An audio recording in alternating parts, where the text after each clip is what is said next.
Hi, Cat Monster. You're probably asking yourself, why do you look like a Christmas hooker? We doing white people shit today. It is Christmas in July, and I'm hot right now. It is hot in this house with this hat on. I hope y'all appreciate that.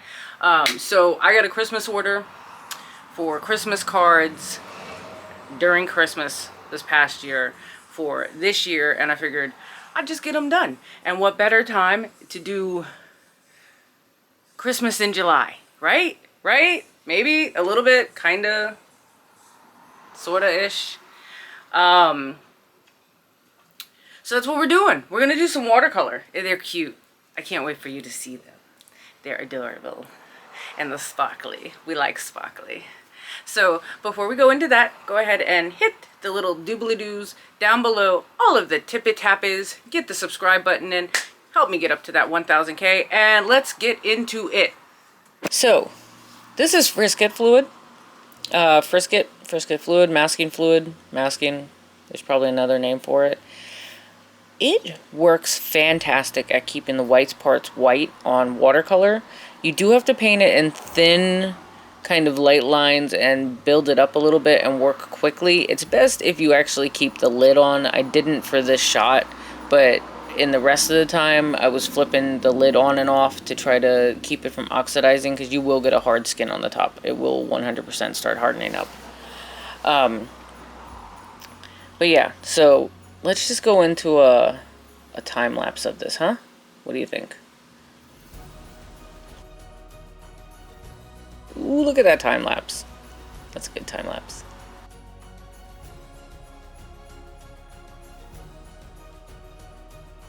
I absolutely love painting night skies, and there is a palette that I got a while ago.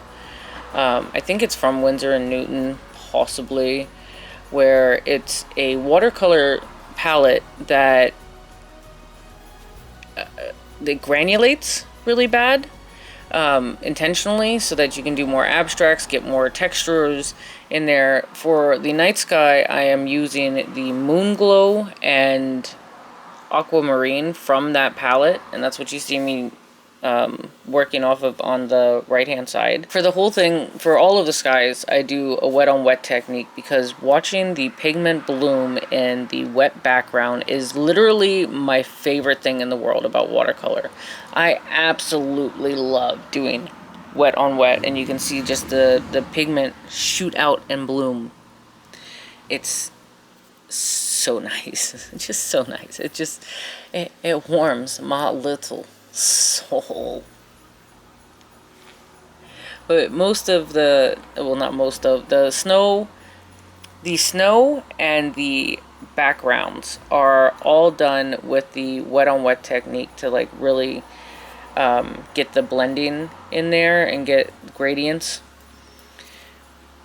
With this part, these bricks or these stones, I should have drawn them out in pencil, not done them in the watercolor. The first one that I did up there in the top is done in pencil, and then I like painted in the stones. Whereas these four, I decided, oh, let's just paint in the lines. That'll be great, right? It's great. It's fine. It's fine. I like it. I like how it turned out in the end. But there was definitely a trust the process moment that happened with them, and I was like, well, it's too late. I gotta do all of them like this. And then mixed the wrong color for the final one when I ran out of paint, and it got a little bit too orange. But you know, they're hand painted cards. They're gonna be a little unique. Not everything's gonna be the same. I can't help it.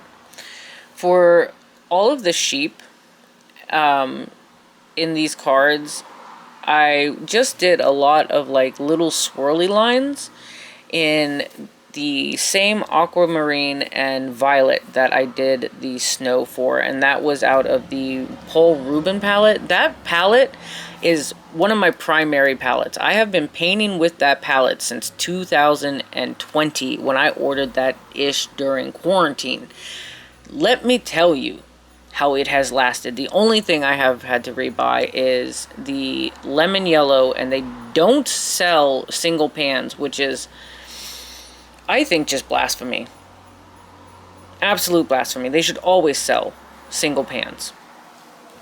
Well, anyways, that's enough of that bitching. Why don't you just watch painting the cats? Because this is the most detailed one, and I absolutely love the kitties. They were so cute to paint.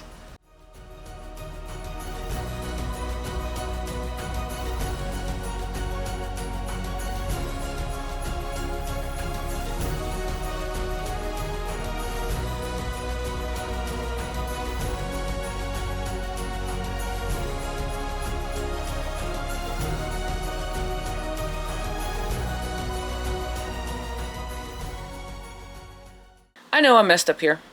We fixed it later, but you know, I didn't cross the cross beam over completely, but I did fix that later when I went back through and did additional shading on the gate to try to make it pop a little more, because we definitely can't just have like plain one shade lines. That's not how you color things in.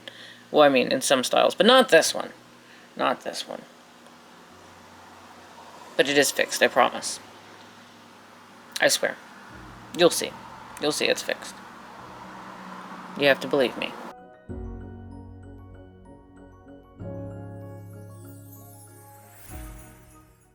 Switch! I am switching back and forth several times during all of this because things need to dry, and it lets me do a kind of assembly line style. But the entire time I was painting these, for like these 6 hours, I was painting these. Most of that 6 hours was spent in my friend's D&D campaign. And I used to play with them. I used to be in a long-standing campaign. And I liked playing with them, but there was a fallout. And I was asked to come back and just switch. Witness the campaign and the battles that they were doing. So I did. And it was a lot of fun. I walked into the Discord voice chat, and you know, I was greeted warmly. It was like being back with family. I walked in, everybody's like, "For me!" And then the one guy goes, "You know, I've just been reminded of the quote," because we quote in that server. And the one time we were interrogating somebody, and my character Ilian, she's a high elf wizard.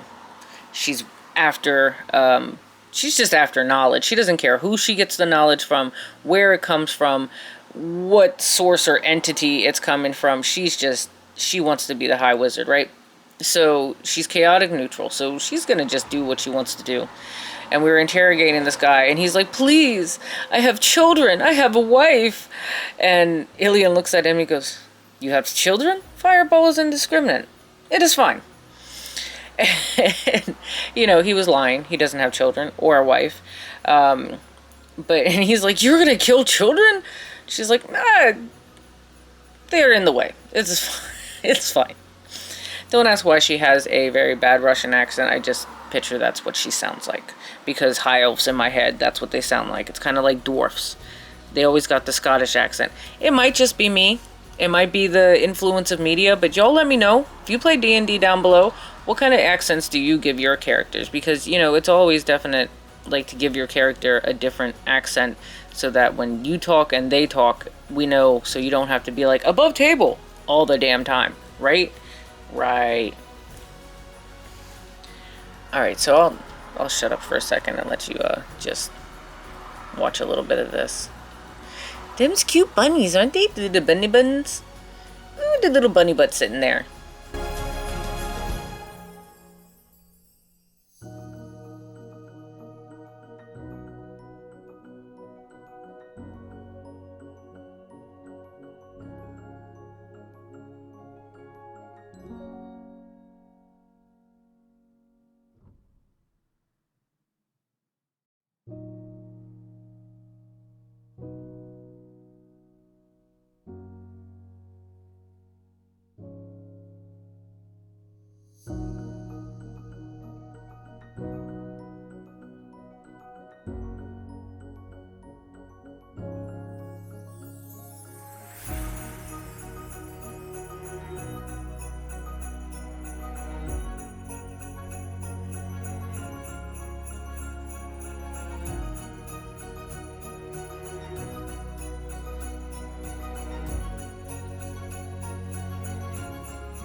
Switch!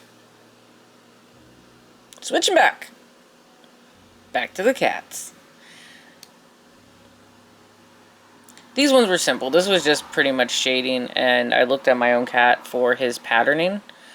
You know, but that's what it's a purry. It's a purry on the card. That's exactly what it is. It's my boy. He's looking noble as shit.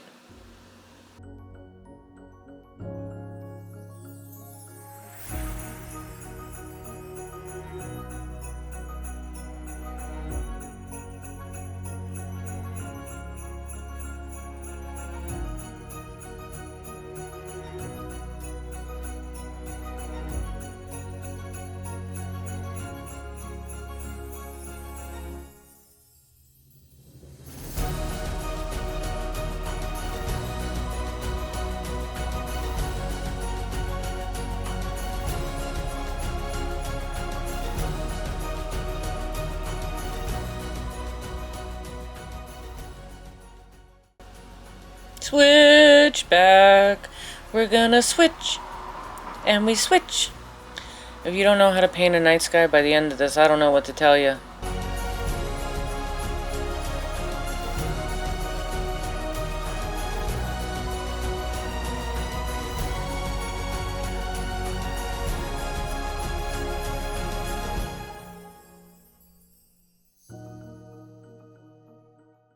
For these trees, I do a wet on wet as well. The background has dried for the most part. And then I'm doing like a light green and an army green, olive-y green, and going back and forth between the two to just get variance. And we're doing a Bob Ross happy tree technique of just a back and forth, especially since they're like, most of them are out in the distance, but we are going for a very painterly vibe here. We want to see brush strokes. I'm not doing full blending. You know, my art's not like that. If that's what you want to do, by all means, you do you, but you know, we're sticking with this for me. Ooh. It is time. The cards are painted. And we are going to do the sparklies. It's so sparkly.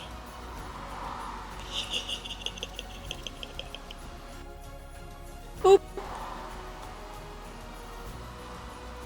And here you can see me peeling it off. Well, we had to do a little touch up. Yeah, there, but yeah, we're peeling off the frisket. And it's best if you do it in that like rotating motion. If you try to do just straight back and forth, it will peel off your paper. Don't do that to yourself. Make sure that the background is dry around it, fully dry, not damp, not nothing. And then you can do the little circular rubbing motions. Everything likes to get, let's not make that joke. Anyways, stars. So the metallic paint that I am using is a metallic metallic watercolor. It is a Van Gogh brand that I guess is, I don't know how they're using his name, but maybe he's too long dead to really care, or doesn't have an estate. I don't know, but it looks like liquid metal, and I wish it would show up on camera correctly. One day I will get a shot of it, but the pigment swirling around in the pan just looks like liquid metal. And I am, like, I fly through this stuff. I need to order another palette soon before they stop making it, just so that I have it for later. It is wonderful stuff. You can see how much it's shining there on some of the quote-unquote snowflakes that are falling. Just peak stuff. Just absolutely peak stuff. So we're going to be going through with the gold for the star, and then the silvery color for all of the snow.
And with that, it is time for the final results.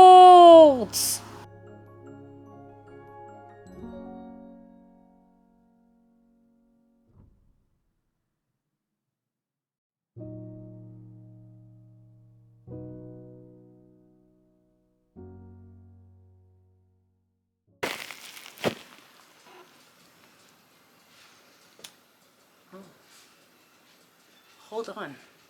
Hi, buddy. Hello. Do you want to say hi? Where's my boy? I'm Chub Chub. Yeah, who's a good boy? Little man says hi. Okay, he's done.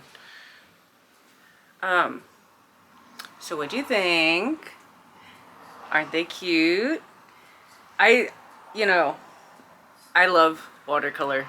As most of you who have been here or at least followed me on other social medias know, I love watercolor. So these were a pleasure to do and a bit of a break because I am going to be filming. I have 2 videos already pre-filmed that are coming up, but I'm going to be filming another big video because I have a painting that I'm going to be doing of the gender-bended DC comics that I've been working on for way too many years. I have my Joker, which is that one, and yeah, so we're gonna be doing another one, and the Joker and the other one have found their forever homes, and so that will be sold off. It's already sold off. It's already sold off. He's gonna get it. So if you are my older brother, yes, this is your hat. Yes, I stole it when I was in my 20s and you were in your 30s. And no, you're not getting it back. You mentioned it at a Christmas party a couple of years ago, and I told you then I had it, but, you know, just a reminder. All right, well, I hope everybody had a good time. Thank you so much for being here. I love you all so, so, so much. And remember, hit the little tippy tappies, and I will see you on the next one. Bye-byes. Can we just get a little look at this makeup, though? I kind of look like a watermelon. It's kind of giving fairy, kind of giving watermelon, maybe a little Christmas, but definitely watermelon. Yeah. I'm so hot right now. Oh my God, I'm getting out of this fucking shirt. Jesus.